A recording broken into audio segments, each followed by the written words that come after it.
प्यारे बच्चों, मेरे YouTube चैनल पर आपका एक बार फिर स्वागत है।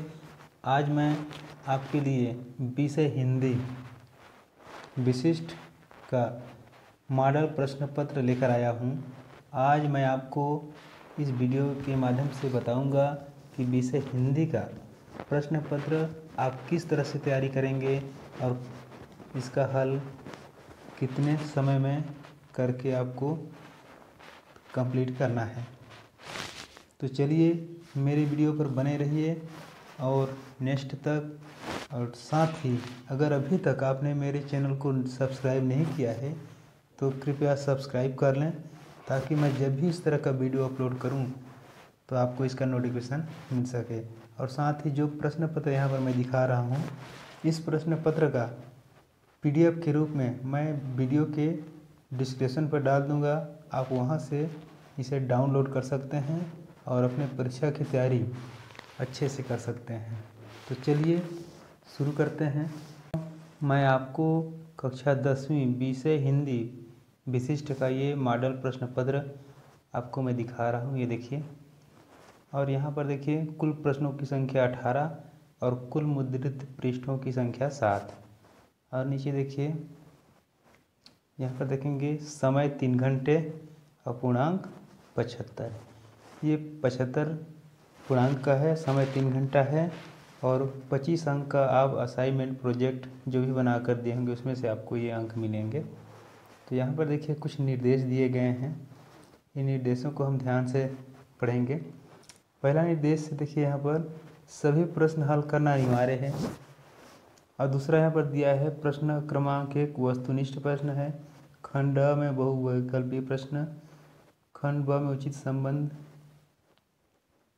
धी प्रश्न एवं खंड स में रिक्त स्थानों की पूर्ति प्रश्न है। प्रत्येक प्रश्न पर 1 अंक निर्धारित है। अब देखिए अगला है प्रश्न क्रमांक 2 से 6 तक अति लघुत्तरीय प्रश्न है। प्रत्येक शब्द सीमा 30 है। प्रत्येक प्रश्न पर 2 अंक निर्धारित है। आपको शब्द सीमा को ध्यान में रखते हुए उत्तर लिखना है, नहीं तो आप ज़्यादा शब्द सीमा लिख देंगे और आपके पास समय कम बचेगा, आप पेपर हल नहीं कर पाएंगे। अब अगला है प्रश्न क्रमांक 7 से 10, ये 50 शब्दों में लिखना है। इसमें 3 अंक निर्धारित हैं। अब अगला देखिए 11 से 15 प्रश्न में 75 शब्दों में लिखना है और इसमें 4 अंक निर्धारित है। अब प्रश्न अगला है 16-17 अपठित गद्यांश एवं पत्र लेखन प्रश्न है। प्रत्येक प्रश्न पर 5 अंक निर्धारित है। अब अगला है प्रश्न क्रमांक 18 दीर्घोत्तरीय प्रश्न निबंध है। इसका उत्तर लगभग 250 से 300 शब्दों में लिखिए। इसमें 8 अंक निर्धारित हैं। तो बच्चों, ये जो शब्द सीमा और ये जो अंक निर्धारण है, इसको ध्यान में रखते हुए आपको प्रश्नों का उत्तर देना है।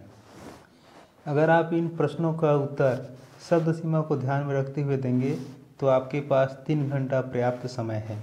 अगर आप जहाँ 2 अंक प्रश्न है वहाँ पर आप 1 पेज लिख रहे हैं, 200-250 पहुँचा दे रहे हैं, तो आपको उसमें तो केवल 2 ही अंक मिलेगा, तो आपको वहाँ पर नुकसान हो जाएगा।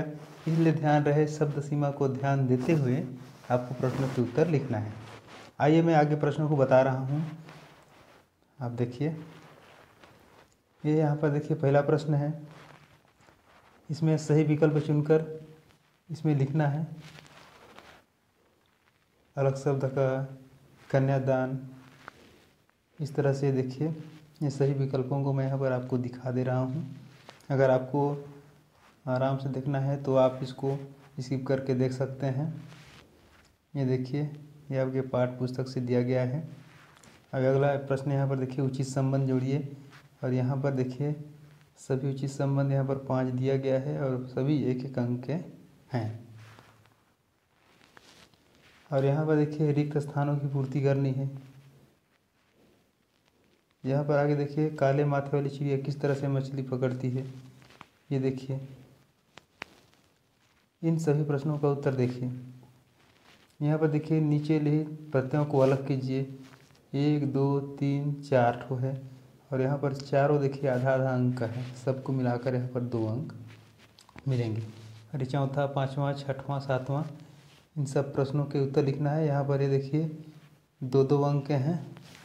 लेकिन यहाँ पर देखिए ये वाला छठवां वाला एक एक अंक के 2 हैं। रीतिधारक काव्यधारक किन्हीं 2 कवि के नाम लिखना है।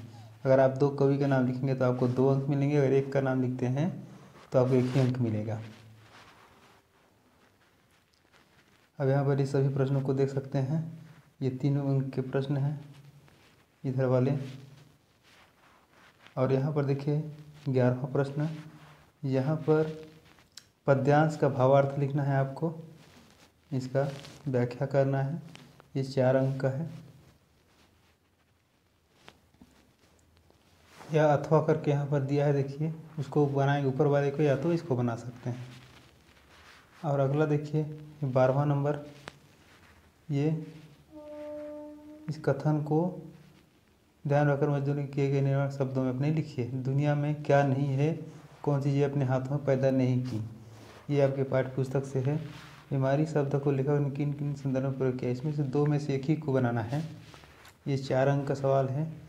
और यहाँ पर देखिए सिकुमार की माँ कहते रो पड़ी, यहाँ पर देखिए उसको अथवा नीचे सुसकत आवत हो ही भैया मोर, ये दोनों में से एक का उत्तर लिखना है आपको।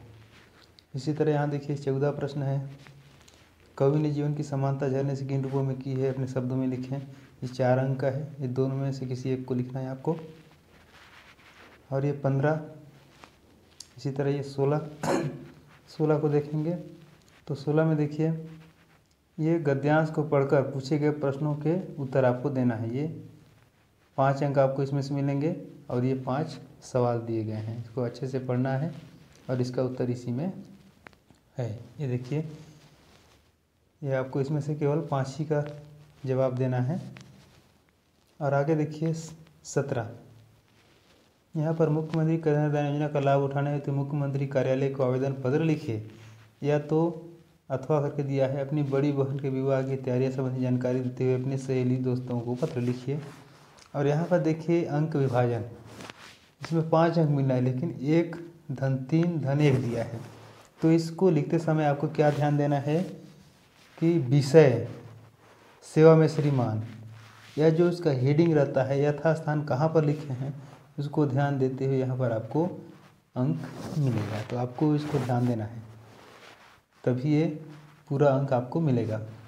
कभी कभी क्या होता है, जब सेवा में श्रीमान कहाँ पर लिखना था, आगे पीछे किस कार्य देते हैं उसके निर्धारित स्थान पर नहीं लिखा जाता है तो नंबर काट दिया, तो इसको ध्यान देना है। अगला प्रश्न है देखिए ये 18वां, निम्नलिखित में से किसी एक विषय पर लगभग 250 से 300 शब्दों में लिखिए। और देखिए यहाँ पर 1 2 3 4 5 6, ये 6 विषय दिए गए हैं। 6 में से किसी एक पर आपको निबंध लिखना है 250 से 300 शब्दों में। तो ये देखिए इसका अंक विभाजन 1 धन 1 धन 4 धन 2 धन 8 दिया है। तो इसमें क्या आएगा देखिए, मैं आपको यहाँ पर बता देता हूँ। जैसे आप निबंध लिखेंगे तो हेडिंग डाल के लिखेंगे, जैसे शुरू में लिखेंगे तो प्रस्तावना अगर लिखते हैं तो आप यहाँ पर लिखेंगे प्रस्तावना, किसके बारे में आप लिख रहे हैं उसके बारे में पूरे विस्तार से बताएंगे। फिर भूमिका, इस तरह से हेडिंग डाल के बनाएंगे। फिर मुख्य भाग, फिर उपसंहार, और एक और आता है निष्कर्ष। इन सब को लिखने के पश्चात आपने किस निष्कर्ष पर पहुंचा, इस सारी चीज़ों को समाहित करते हुए डिटेल आपको लिखना है। ये देखिए सभी का अलग अलग नंबर, प्रस्तावना, भूमिका, मुख्य भाग, उपसंहार या निष्कर्ष, ये सब का जब आप हेडिंग डाले रहेंगे तो इसको यहाँ पर जो अंक विभाजन दिया गया है देखिए 1 धन 1 धन 4 धन 2 8, तो आपको 8 में से 8 पूरे अंक मिलेंगे। अगर आप सीधे सीधे लिख देंगे तो जांचने वाला देखेगा कि आपने सही से नहीं लिखा है, तो जहाँ 8 मिलना है आपको वहाँ पर 6 दे देगा अंक। तो इसको ध्यान देते हुए आपको इन सभी प्रश्नों का जवाब देना है। तो देखिए बच्चों, मैंने आपको ये विषय हिंदी का प्रश्न पत्र यहाँ पर आपको मैं दिखाया। इस प्रश्न पत्र को आप मेरे वीडियो के डिस्क्रिप्शन से डाउनलोड कर सकते हैं, और डाउनलोड करने के पश्चात आप ये प्रयास करें कि इसे 3 घंटे में अपने घर में बैठकर हल करने का प्रयास करें, ताकि 3 घंटे में आप इस पेपर को आप हल कर पाते हैं या नहीं। अगर आपने 3 घंटे में हल कर लिया तो समझ लीजिए कि परीक्षा आपके लिए एकदम सरल हो जाएगा। तो बस बच्चों, इस वीडियो में इतना ही। मेरा वीडियो अच्छा लगा हो तो कृपया मेरे चैनल को सब्सक्राइब कर लें और इस वीडियो को अपने साथियों तक जरूर शेयर करें ताकि उन्हें भी जानकारी मिल सके परीक्षा संबंधी। और साथ ही मैं परीक्षा संबंधी नई नई वीडियो जानकारी लेकर अपलोड करता रहता हूँ, तो इसका नोटिफिकेशन आपको तुरंत मिल सके। तो चलिए नेक्स्ट वीडियो में आपसे मिलेंगे, तब तक के लिए बाय बाय।